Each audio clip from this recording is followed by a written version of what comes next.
Cuando hablamos de bienestar, cuando hablamos de salud, siempre hay que comprender la salud biopsicosocial, pero además también, lo más importante, una salud espiritual.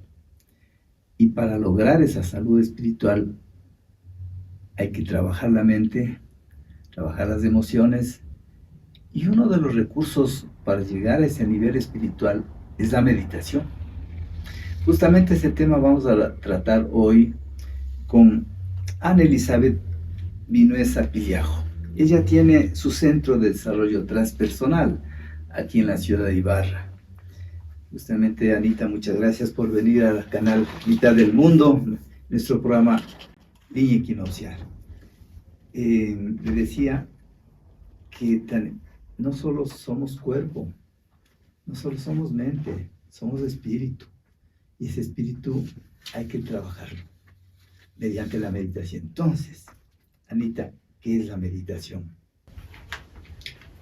Bueno, la meditación podemos empezar como comprenderle como una práctica o un entrenamiento. Es decir, así como tú entrenas los músculos para mantener la salud física, hablemos de que la meditación es entrenar la conciencia, pero en este caso lo que vamos a mantener, por decir alineada, es a la mente. O sea, una cosa que con lo que quisiera empezar es que la meditación no es para doblegar o para controlar a la mente.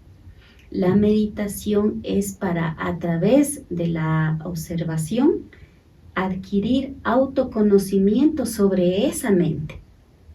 Cuando tú tienes autoconocimiento traducido para qué es la meditación o qué es la meditación, podríamos hablar que tienes más conciencia de ti mismo. Cuando tú tienes conciencia de ti mismo, tú puedes hacer cambios en esa mente. Porque hablemos de que esa mente, para diferenciarla de conciencia, es un constructo de los 5 sentidos. Pero en cambio la conciencia es la trascendencia de los 5 sentidos. Entonces digamos que acá está la conciencia y acá está la mente. Entonces, ¿cuál sería el puente para que las dos se conecten y el beneficio sea que, como tú hablabas en un principio, sea la salud, una salud integral, cuerpo, mente, espíritu?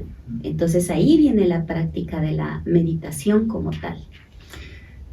Por eso, Anita, yo le había invitado a usted porque usted medita, usted tiene mucha práctica en eso, y también porque el tema de este programa es beneficios de la meditación, porque está bien trabajar lo físico, es que nosotros debemos ser responsables con nuestra salud, porque yo soy responsable de lo que como. Yo soy responsable si duermo o no duermo. Yo soy responsable de si hago o no hago ejercicio. Yo soy responsable si trabajo o no trabajo en ese espíritu, en ese estado de quietud que logra la meditación.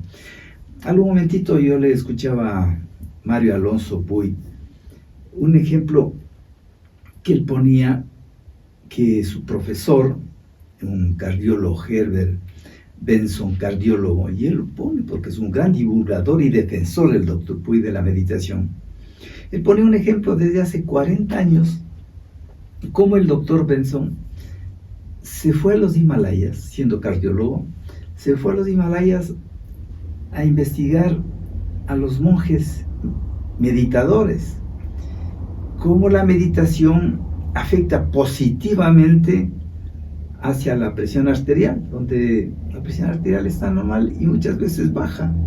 Entonces, bueno, ese estudio hace 40 años, decían, bueno, es una novelería.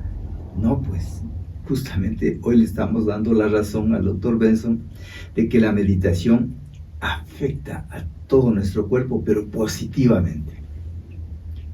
Claro, yo ahí recuerdo los estudios de un monje que se llama Matthew Richard, que se le conoce como el hombre más feliz del mundo, ¿ya? Y claro, a él le hicieron muchos estudios de su cerebro para ver en qué estado se encontraba él para producir en el cerebro únicamente un estado de felicidad. Lo que hay que diferenciar, que no es lo mismo tener una emoción, ¿sí?, que vivir en un estado de felicidad. Y este estado de felicidad no es provocado por nada en el exterior, y tampoco podemos decir que su felicidad termina cuando algo pasa en el exterior. Por eso es que la meditación lo que nos ayuda justamente es a crear dentro de sí mismos un estado que nos conecte con una felicidad que ya es, un amor que ya es, una paz que ya es. Es decir, tú no dices, voy a meditar para ser feliz, voy a meditar para estar en paz, voy a meditar para estar bien, ¿sí? En los sutras de los budistas dicen, no hay meditador ni quien medite, solo la meditación. Entonces ahí estamos hablando de que la meditación es algo que te ocurre, es algo que te pasa. Ahora, ¿cuándo te pasa a ti el hecho de que te ocurre la meditación? ¿Sí? Cuando hay entrega, cuando hay una receptividad. ¿A qué me entrego? ¿Y a qué me vuelvo receptible? Y tener conciencia de lo que hago. ¿A qué me vuelvo receptor? Me vuelvo un receptor de observar lo que sucede en mi mente. Es como volverse un científico, un observador. Si a ti te dicen, mira, te vas a ir a tal parte a un país X y vas a observar cómo se comportan los leones, pero solo vas a observar. Entonces tu trabajo va a estar silencioso, ¿sí? Va a consistir en observar atentamente y no emitir ningún juicio de lo que vas a observar. Entonces te dicen a ti, tú durante 20 días vas a observar qué hacen los leones. No vas a emitir ningún juicio de su comportamiento. Entonces, ¿qué te va a pasar a ti? Que tú los vas a comprender a los leones. Vas a saber cómo se organizan, a qué hora despiertan, a qué hora duermen, cómo viven, cuándo cazan, qué cazan. Vas a comprender todas sus costumbres, ¿sí? Entonces, esto, poniéndole a la meditación, es que el beneficio de la meditación es que nos vuelve, primero que nada, observadores. De uno mismo. De uno mismo. No vas a observar al vecino, no vas a observar a la comadre, no vas a observar nada que está en el exterior. Vas a observar tu interior. Por eso es tan importante la receptividad. Voy a estar receptivo a lo que voy a observar en mí mismo. No voy a hacer prejuicio ni juicio de lo que observo dentro de mí mismo. Voy a estar receptivo y lo voy a aceptar. Por ejemplo, si hablamos de beneficios, es que voy a poder observar mis emociones. Estoy triste. ¿Qué hacemos normalmente? No queremos estar tristes. Dices, no quiero estar triste, no quiero estar deprimido, no quiero estar enfermo, no quiero estar así. Si ponemos un beneficio de la meditación, es que yo observo, yo soy el observador y estoy consciente, tomo conciencia de que hay una tristeza en mí. ¿Qué se supone que debo hacer con esa tristeza? Bueno, pues que no debo hacer nada, que solamente le estoy dando un espacio por el hecho de que la estoy aceptando. Entonces, ¿qué sucede? Que mediante la práctica sostenida de la meditación, me voy volviendo primero un observador de mis emociones y luego me voy volviendo un transformador de mis emociones. No porque lucho con ellas, no porque no quiero estar así. Nos invaden, pero sí, exacto, sino que les doy espacio. La meditación es dar espacio para sentir mis emociones, para observar mis pensamientos, también para conectar con mis sentires, con lo que yo siento, ¿sí? Entonces me voy volviendo alguien conocido para mí mismo. Hablemos de que cuando tú todavía no haces meditación, tú eres un extraño para ti mismo. No sabes quién eres. Y en la medida de que vas haciendo meditación, te vas conociendo y te vas como aceptando eso que vas conociendo de ti. Y eso que vas conociendo de ti se va volviendo lo que tú transformas en ti. ¿Ya? Entonces el poder ya no está en que lo de afuera me afecta, sino que yo trabajo dentro de mí, me convierto en un laboratorio, en un observador, ¿sí? Y para eso me permito poner el segundo pilar de la meditación. El primero es la observación, ¿sí? El segundo es la atención, es decir, que voy a estar atento a lo que observo, ¿ya? Y el tercero viene a ser la respiración consciente, ¿sí? Atención plena, observación sin juicio, respiración consciente. Eso me va a permitir a mí hacer una práctica de la meditación que me ayude a transformar todo lo que encuentro dentro de mí. No porque sea malo o porque sea negativo, sino que voy encontrando todas esas cosas que son humanas. ¿Qué es humano en nosotros? Es humano en nosotros el miedo por el proceso evolutivo que hemos vivido. ¿Qué otra cosa es humano? La incertidumbre. Otra cosa que es humana es el dolor.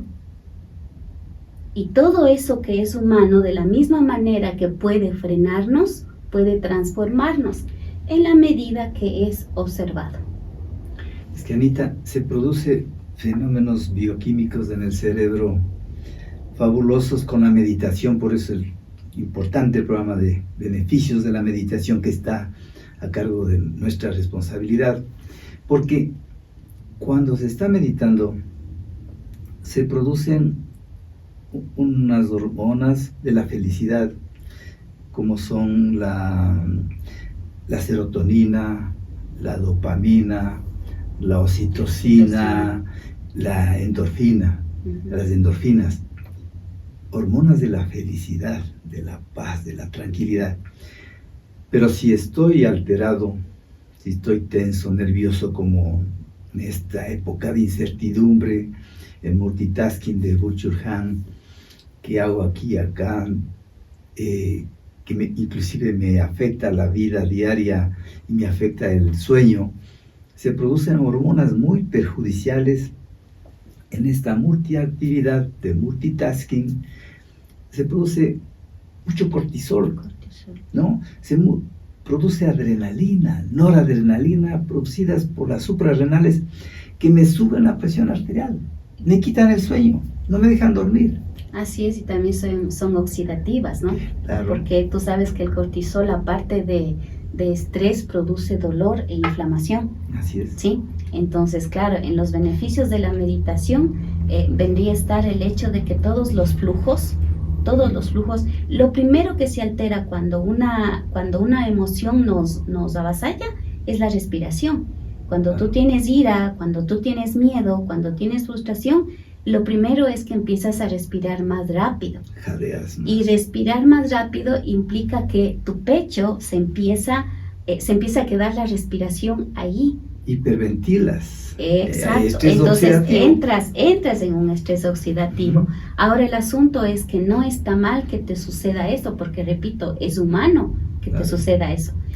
El asunto aquí es saber regresar al centro. Saber regresar. Y para saber regresar, ahí entra el hecho de que cuando yo medito, ¿de qué me doy cuenta? Otro beneficio. Yo me doy cuenta que las emociones son de alta intensidad, pero de poca duración. Así es. Cuando aprendo a observar. Porque imagínate tú si yo paso en un estado de ira, ¿sí? Durante todo un día.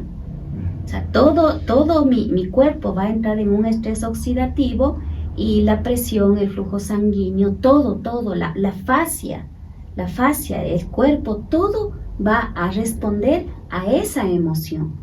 Cuando hacemos meditación, el beneficio es que si por alguna circunstancia vivimos una situación que nos llevó a la ira, o que nos llevó a la tristeza, o que nos llevó a identificarnos con algún pensamiento o sentimiento, es que a través de la meditación, ¿qué es lo que yo retomaría si yo quiero entrar a meditar? Y aquí hablemos de una meditación de la vida diaria, no solamente en el momento que yo estoy sentado y quieto. Lo que usted dice es importantísimo, porque puedo meditar en la vida diaria. Exacto. ¿Cómo retomo yo el estado meditativo? Y yo lo retomo primerito tomando autocontrol de mi respiración. decir, estoy angustiada, estoy nervioso, estoy impaciente. Entonces, ¿qué hago? O sea, hago un stop en mi cerebro, hago un clic, ¿sí? Y empiezo a tener únicamente contacto con la respiración consciente, con la respiración. Al entrar en la respiración consciente, los otros dos suceden solos. Es decir, empiezo a observar y empiezo a no tener juicio de esa emoción que estuve experimentando. Y pasan unos 3 minutos y tu estado cambia. A un estado de relajación. Regresas al estado de relajación, ¿ya? Porque repito, todas las emociones son experiencias de la mente, pero en la meditación aprendemos que no somos la mente, que es solamente experiencias que tenemos. ¿Qué es lo que somos? Cuando meditamos nos damos cuenta que somos la conciencia de esa mente. Y quien es consciente de esa mente, más allá de querer dominarla o más allá de querer reprimirla, ¿sí? Empieza a liberarla. La mente necesita liberación, lo que se conoce como en las culturas de Oriente se conoce como moksha. Moksha significa liberarse de los estados perturbadores de la mente o de lo que se conoce como la energía psíquica. ¿Sí? En algún momento, Sor Teresa de Calcuta, que fue Premio Nobel de la Paz, y ella trabajaba en esos centros acogiendo a niños huérfanos, a niños que abandonaban sus madres. Bueno, ella era la madre no biológica, sino cuidaba a esas criaturas. Y en su centro, alguna vez le abordaron periodistas, le dijeron: madre Sor Teresa de Calcuta, ¿en qué momento usted medita? La meditación es lo que estoy haciendo. Exacto. O sea, se puede meditar en la actividad, pero poniendo conciencia en lo que hago. En la acción. Bueno, ahí entraría un punto que es muy importante, esto del aquí y el ahora, ¿no? Otro beneficio. El beneficio adicional de la meditación es que te ubica en el aquí y en el ahora. Porque si me pongo a pensar en este momento en algo que sucedió en el pasado, o me pongo a querer situarme en algo que podría suceder en el presente, que es propio de la mente, por eso le llaman monoloco, ¿sí? La conciencia nos dice: a ver, aquí y ahora, respiración, observar y regresar al punto de equilibrio. ¿Ya? De esa manera, cuando sucede, digamos, la alteración a nivel de la mente, digamos que tú estás lavando los platos, ¿sí? Si tú te ubicas en que estás lavando los platos, o que estás barriendo, o que estás trabajando, o que estás dándole el agüita a tu perrito, ¿sí? Cualquier acción que estés haciendo hace que la mente regrese al estado natural. ¿Cuál es el estado natural de la mente? El estado natural de la mente es la vacuidad. La mente natural, que se llama. La mente natural es la vacuidad. Pero cuando no practicas la observación y no practicas la meditación, la mente está llena de información. Lo que tú hablas ahora del multitasking, ¿no? Que es pasar de Instagram a Facebook, de Facebook a TikTok, de TikTok te regresas a Facebook y estás ahí todo el tiempo. Entonces, ¿qué sucede? Estás obteniendo mucha información por el órgano que más se satura, que es el de la vista. Por eso es que la meditación, cuando se está aprendiendo en los primeros pasos, la meditación se la hace con los ojos cerrados, porque le estoy diciendo a mi cerebro: vamos a bajar la cortina, vamos a dejar la sobreestimulación, que es la más fácil de obtener. Aunque tú quieras decir: no quiero ver esto, o sea, ya el ojo ya captó información, ¿ya? Entonces la meditación en sus primeros pasos se la hace con los ojos cerrados. Y luego va a pasar, como cuentas tú esta anécdota de la Madre Teresa, es que la meditación va a ser todo, va a ser tu vida cotidiana. Es cuando sales a caminar, es cuando sales a pasear al perrito, es cuando estás lavando la ropa, es cuando estás planchando, cuando te estás bañando. Todo se va a convertir en un acto meditativo, que lo traducimos a acción consciente. Acción consciente, exacto. Ujú. Y eso, acción consciente. Con respiración, lo que hay que aprender es a respirar, pues, no torácica, Exacto. sino Sí. abdominal. Abdominal, sí. Ujú. Y bueno, como para que se les haga fácil, la respiración abdominal no es algo que tenemos que aprender, es algo que hay que recordar. Recordarnos Es la respiración que tuvimos todos Desde cuando niños, recién estuvimos nacidos. en el vientre. así es. ¿Sí? Porque tomarán en cuenta que nosotros en los 9 meses de vida intrauterina, nosotros al ser un feto en formación, nuestra conexión con la vida es el cordón umbilical con nuestra madre, ¿sí? Entonces nuestra nariz no está activada, estamos en una matriz de agua, Agua. ¿ya? Por eso es que los niños cuando están recién naciditos son gangositos y se achucan y se les va la leche cuando lactan porque están tratando de integrar la respiración. Entonces, si nosotros queremos explicarle a una persona cómo se respira conscientemente, ¿sí? No es tanto prestar atención a la nariz. Si yo les digo, a veces yo les digo, a ver, vas a prestar atención a tu nariz, a tu respiración. La persona comienza a hacer sonar más la respiración en la nariz. Entonces ahí es lo que yo le digo, no, vas a poner las manos en tu abdomen, ¿sí? Y vas a empezar a inhalar, empujar, exhalar, retraer, o sea, contraer y extraer, pero es como cuando estabas en el vientre. Y muchas veces, mira, lo que yo he observado, incluso en los niños, que hacen al revés, inhalan, meten, exhalan, botan. Entonces, esa respiración es artificial.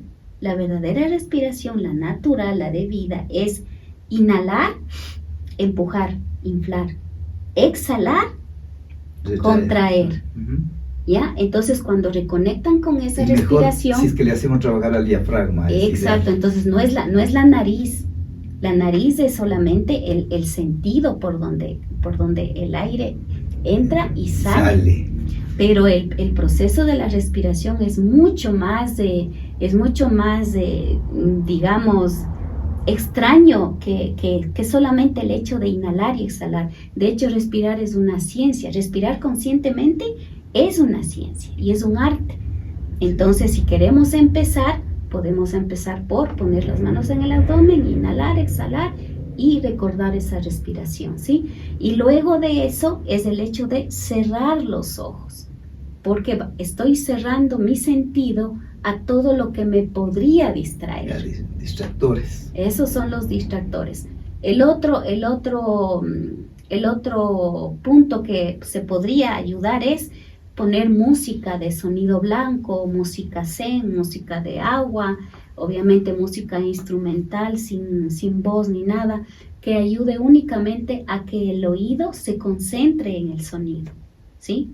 Entonces, de esa manera, al principio va a ser un poquito difícil porque incluso a veces les da ansiedad, ¿no?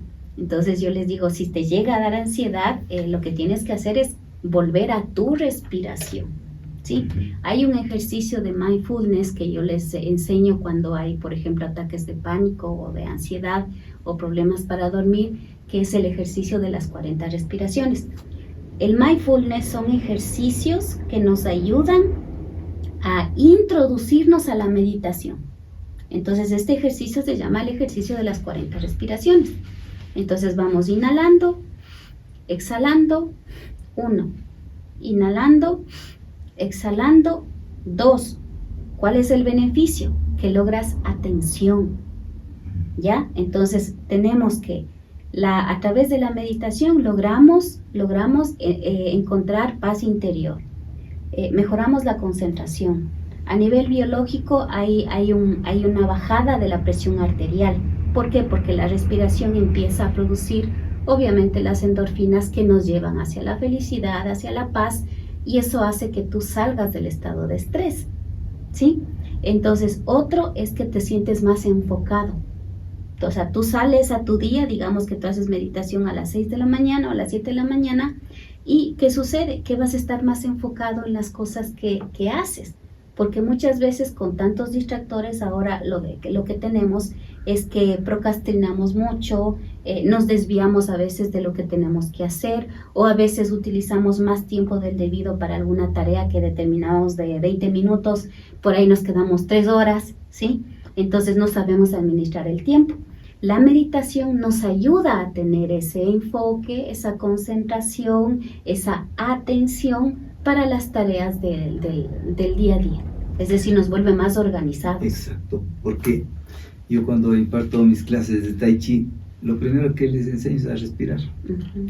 Porque no respiramos bien. Así es. Nos enseñan en la escuela a respirar con el tórax. Uh-huh. Y acá es el manejo del abdomen con el diafragma. Y de paso masajeamos los órganos abdominales. Anita, mientras más meditativo, más receptivo. Sí, ahí quiero rescatar una frase del maestro Osho, ¿no? Que dice, vuélvete poroso, que la vida te atraviese. Nosotros estamos acostumbrados a darnos de puñetes con la vida, también estamos acostumbrados a luchar en la vida, pero cuando una persona medita, con lo que tú dices, al volverte receptivo, es como que te vuelves poroso. Ya no estás luchando contra el mundo ya no es tu enemigo, tú no eres la víctima de las circunstancias ni nada. Es decir, tu forma de percibir el mundo va a cambiar. Yo quiero aprovechar este espacio para recomendarles, hay una aplicación que yo les he estado dando a las personas que están haciendo los procesos conmigo. Es una aplicación que es gratuita, que se llama Miracle, de Sadhguru. Es una aplicación que tú la bajas en tu teléfono, es gratis, y ahí te puedes programar 7 minutos, 14 minutos, 21 minutos, que es lo máximo, 21 minutos. Es lo recomendado, empieza por 7 minutos, 40 días. ¿Sí? Entonces, de esa manera, lo que tú vas a lograr es mayor enfoque. El hecho de que tu cerebro se acostumbre a hacer una actividad que es beneficiosa para ti, significa que tú ya estás percibiendo el mundo de otra manera. Claro, porque eso es que le proporciona mayor tranquilidad. Uh-huh. Y se vuelve más creativo. Exacto, ese es otro beneficio, es la creatividad. Tú te vuelves más creativo ante la vida porque como ya no estás en estrés, ya no estás en supervivencia, aquí se nos inflama estos puntos porque son puntos que conectan con la amígdala faríngea, ¿no? Activa el nervio vago. El nervio vago muchas veces está o acortado, ¿sí? O está sobreestimulado si es que una persona tiene ataques de ansiedad, por ejemplo. Yo le palpo aquí y está bien inflamado y hay mucho dolor. Entonces yo le digo, bájate la aplicación, empiezas a dar la meditación, 40 días, obviamente hay que desinflamar con masaje, hay que trabajar terapia, todo eso, pero tiene que haber una tarea que la persona haga en su casa y en su vida cotidiana y que la integre para que vea el beneficio en 40 días. Entonces en 40 días, 7 minutos, te salva el día. Entonces, ¿qué sucede? Que la amígdala faríngea, que es la que nos tiene en estado de supervivencia y que la mayoría de la gente está inflamada porque hay sobreexcitación, empieza a desinflamarse. Entonces la persona va pasando de un estado de lucha a un estado de calma y de receptividad. ¿Cuál es el resultado adicional? Es que te vuelves más creativo. Es decir, no es que yo he tenido problemas, yo he tenido oportunidades de hacer algo mejor, de hacer algún cambio. Entonces, claro, por eso es que es entendible cuando en Oriente los maestros le llaman moksha. Es una liberación porque es como que la mente se vuelve una cajita. Pero el estado natural de la mente, cuando te vuelves un practicante de la meditación, te das cuenta que es lo que está fuera de la cajita. Es decir, que hay mucho.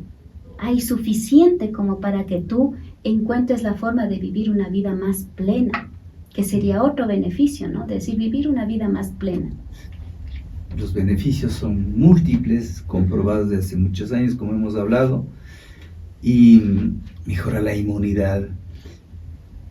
Y la persona se vuelve más ecuánime, más tranquila, vive más en paz y sobre todo es un ser humano más sensible, así es, más humanista, ¿no es cierto?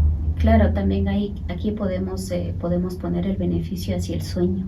Uh-huh. Sí, porque hay muchas personas que no pueden dormir o que tienen sueño intermitente. Entonces, por ejemplo, hacer la misma meditación que haces en la mañana, hacerla en la noche, ¿sí? Ahí eso puede ayudar a que el cerebro se apague, porque muchas veces dice, hay esto que se llama de tener el sobrepensamiento, ¿no? De estar sobrepiensa y sobrepiensa y sobrepiensa. Y a veces les pregunto, le digo, pero de tanto pensar encontraste una solución. No, dice, solo no dormí. Entonces tú sabes que el no dormir implica estar cansado. En ese caso hay que poner una rutina en la noche que va a implicar también unos 7 minutos para apagar el ruido mental. No es el mundo el que nos estresa, es el ruido mental de nuestros propios pensamientos, son esas voces de la que se está yendo al futuro, de la que se está yendo al pasado, pero que no está en el presente, la que no nos permite dormir. Entonces, si tú te pones a pelear con la mente siempre va a tener algo que argumentar. Entonces, el cultivar el silencio es imposible si no hay meditación. Digamos que el beneficio ya como más espiritual, como tú hablabas en un principio, de la meditación vendría a ser el silencio. Si la meditación es la causa, el efecto viene a ser el silencio interno.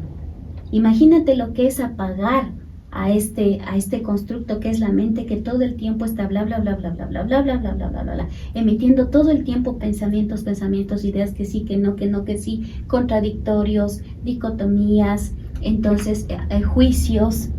Entonces, ¿qué sucede? Imagínate lo que es apagar esa voz externa y enfocarse en esa luz interna de uno.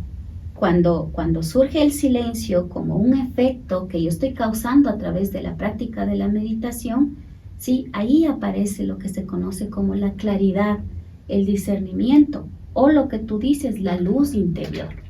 Porque una persona que tiene discernimiento, ¿sí? El mundo no le puede convencer a una persona que es meditativa que el mundo es malo y que tampoco es bueno, sino que la persona asume un papel en la vida, asume un papel en su familia, asume un rol en la sociedad, se vuelve más proactiva por el simple hecho de que ella ve que el mundo no es así porque sí, sino que porque nosotros estamos correlacionados y estamos causando que el mundo sea así. Es que no hay que luchar, como dice usted, contra los pensamientos, porque esos pensamientos son como nubes. ¿Qué pasa? No, que hay que dejarles pasar, no engancharse en los pensamientos. Exacto. Sino más bien concentrarse en ese cielo que tú eres, ¿no? Claro, porque la pregunta a veces siempre es, ¿cómo hago para no pensar? Le digo, es que esa actitud de pensar no es tuya. Como tú piensas que es tuya, tú crees que esos pensamientos son tuyos. Pero al empezar a ser el observador, al empezar a estar en el silencio de cómo pasan las nubes, como tú dices, la mente se vuelve un cielo. Es un cielo abierto y todos sabemos que el cielo no tiene fin. Por lo tanto, nadie puede ir a perseguir un pensamiento que a los 2 minutos, a los 2 segundos, una nube ya se fue. Entonces, de esa manera son los pensamientos, las emociones de cualquier cosa que emita la mente como actividad psíquica. Algunas veces, de las que hemos conversado con usted en televisión y hoy en este medio de comunicación, usted citó a Patanjali, ese hindú, ¿no? Sí, él es el padre del yoga. El padre del Patanjali, yoga, ¿no? del Hatha Yoga sobre todo. Hay unos sutras, los sutras de Patanjali, yo tengo el librito. Y claro, es justamente, hablando en términos ya por decir como un trabajo espiritual, ¿sí? Porque esto no es un proceso psicológico, esto es un proceso espiritual. ¿Por qué? Porque tomamos en cuenta que nosotros, más que cuerpos, somos energía. Entonces, ¿qué sucede? Que Patanjali habla justamente de esto, habla de la energía psíquica como esa mente que no está aprovechada. Porque sí, a ver, si yo transformo a través de la observación, a través del conocimiento de sí mismo, yo transformo a esa mente en únicamente una fuente de energía, ahí la mente se vuelve poderosa. Por eso dicen, la mente es muy mala ama, pero es muy buena sirvienta.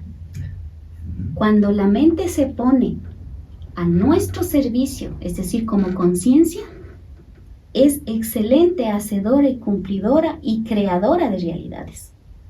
Pero mientras no tengamos el control de esa mente como actividad psíquica, que recalca Patanjali, esa actividad psíquica se convierte en excesos. ¿Por qué? Porque si tú le haces caso a todo lo que la mente te dice, tú vas a ir a comer todo lo que no es, vas a hacer actividades que van más allá de tu cuerpo, le vas a hacer daño a tus sentidos, vas a entrar en una conducta sexual de exceso, o sea, vas a entrar en excesos. Entonces Patanjali para eso es que creó el yoga como una forma de darle al cuerpo una disciplina para que al mismo tiempo, como cuerpo y mente funcionan como una misma entidad. Entonces dijo, si yo trabajo el cuerpo de forma disciplinada, obviamente voy a obtener un resultado en la mente. ¿Cuál es el resultado? Que la energía psíquica va a estar direccionada. ¿Sí? Entonces sí son muy buenos, les recomiendo los sutras de Patanjali, se llaman. Sí.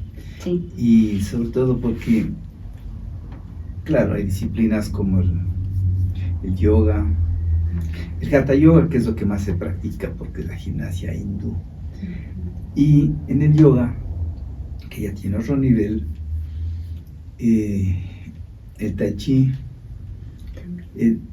son disciplinas en las que se aprende a respirar, esa respiración consciente y esa meditación en movimiento para lograr lo que dice Patanjali, un medio para conectarse con lo espiritual, porque la única manera es con esa introspección, con ese aquietamiento, con esa quietud, logramos mejorar un nivel de conciencia. Mira, a mí hay veces que me preguntan, ¿qué es el espíritu? ¿Ya? Confunde con el alma, y no es así. Con el alma, sí, no es lo mismo, ¿no? El espíritu, les digo, es la voluntad. Muchas veces vivir una vida sin voluntad nos hace laxos, ¿sí? Nos hace relajados, cómodos. Entonces, cultivar el cuerpo para disciplinar la mente es lo que nos hace cultivar al mismo tiempo, cosechar, o más bien le llamaría un florecimiento yo a eso. Es que vamos a tener la voluntad de ponernos al servicio de esa conciencia.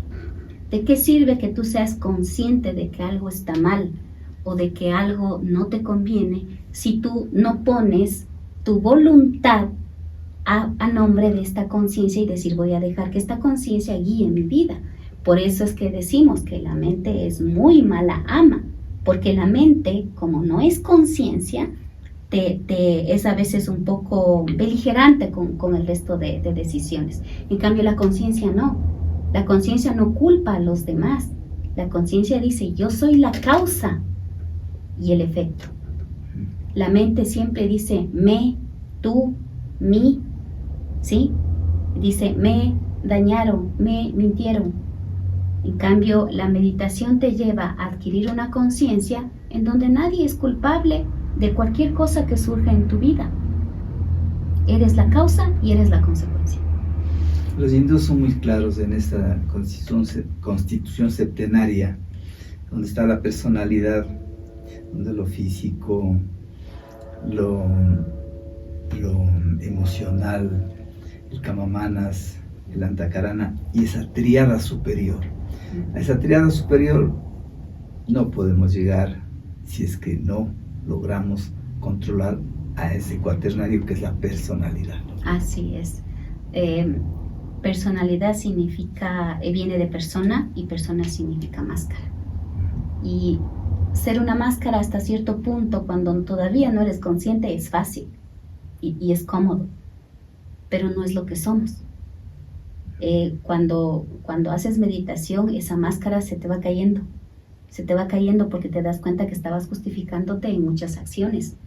Y esas acciones, más que ser puras, eran reacciones. Entonces, ¿qué sucede? Que no es lo mismo la máscara y la personalidad que el ser. el estado del ser. ¿Cuál es el estado del ser? La conciencia. Claro. Anita, es interesante conversar con usted y hoy qué mejor haber tratado sobre los beneficios de la meditación. Usted puede hacerlo una meditación solo o una meditación guiada. Ya usted ha escuchado, hay aplicaciones, acompáñese con música especial y haga un esfuerzo que al comienzo es difícil, ¿no? Como todo. Como todo es difícil, los pensamientos nos invaden, pero poco a poco con práctica vamos logrando que esos pensamientos se disipen y quedar en esa conciencia clara, en esa luz interior. Anita, usted tiene un centro de desarrollo transpersonal. ¿Puede sí. indicar su horario de atención? ¿En qué lugar? Bueno, yo atiendo aquí en la ciudad de Ibarra, cerca al Colegio Teodoro, en el pasaje Silviaro 112, Guillermina García. Atiendo todo lo que son los procesos de desarrollo transpersonal, donde se incluye la meditación, la introspección, todo lo que es para desarrollar esta parte pues, transpersonal, es desarrollar todo lo que va más allá del yo. Es decir, y más allá del yo está el ser. ¿Sí? Atiendo en horarios bajo cita de 9 a 1 y de 3 a 7 de la noche. ¿Y su teléfono? 099-997-2485. Muchas gracias.